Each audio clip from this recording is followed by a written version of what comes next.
सबंध महाराष्ट्राचं लक्ष होतं त्या मैदानात. वनश्री केसरी मैदान MM नानांचं. त्या मैदानात आज सगळे टॉपचे बैल आलेले, सगळे रथी महारथी आलेले तिथं. आणि त्या मैदानात आज घोटचा सर्जा आणि चिमण्या या जोडीने 1 नंबर केला. खूप अभिनंदन करतो. आणि कालच तुम्हाला सांगितलेलं, रात्री बी तुम्हाला सांगितलेलं की ही जोडी रोखणं कठीण आहे.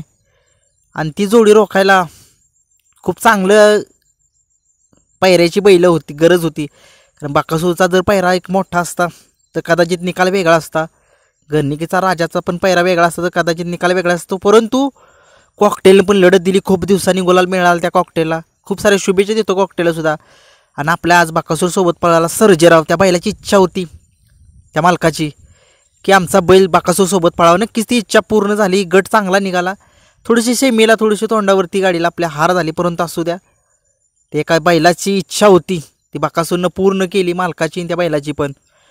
परंतु आता वळूया मेन मुद्द्याकडे. घोटचा सर्जा जाईल त्या मैदानात, गुलाल हा मिळवतोच. क्वचितच एखादं मैदान त्या घोटच्या सर्जाचं मिस होतंय. परंतु आज बघितलं एवढं स्पीड त्या घोटच्या सर्जाला लागलेलं. कारण तुम्हाला माहीत आहे चिमण्या एक टॉपचा बैल आहे. त्या बैलाला एवढं स्पीड आहे की आपण म्हणत होतो की त्या बैलाला एक बैल पूर्ण झाला, बैल पुरना. नक्कीच त्याच बैलाला आज कळलं असेल की त्या घोटच्या सर्जाला बैल पुरत नाही.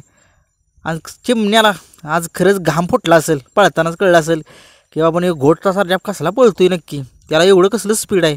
आणि उजव्या खांदीनं पळाला आहे तो घोटचा सर्जा. आज खांदा त्याचा डावी होता, परंतु त्या उजव्या खांदीनं दाखवून दिले की दोन्ही खांदी पब्लिकनं पळू शकतो, आतनं बाहेरनं घोटचा सर्जा. आणि चिमण्याला खरंच आज चिमण्याला घाम फोडला तर फोडलाच म्हणायला लागेल. कारण चिमण्याला एवढा स्पीडचा बैल आजपर्यंत भेटलाच नसेल. कारण चिमण्या तुम्हाला माहिती आहे लय स्पीडचा बैल आहे. परंतु असं त्या शाकीर ड्रायव्हरला पण कळलं असेल की काय चीज आहे सर्जा घोटचा. कारण एवढे बैल चालवले त्यांनी, पण त्यांना एवढं समजलं नाही की एवढ्या स्पीडचा बैल कुठला आहे. नक्कीच घोटचा सर्जा एक नवीन वादळ त्या बैलगाडा क्षेत्रातलं आले. आणि त्या वादळाला रोखणं कठीण आहे घोटच्या सर्जाला. पेडगावच्या मैदानात बाकासूर घोटचा सर्जा फिक्स आहे. सम्राट आजारी असल्यामुळे सम्राट नाही पळणार बाकासूरसोबत. घोटचा सर्जा आणि बाकासूर 100% पळेल. धन्यवाद.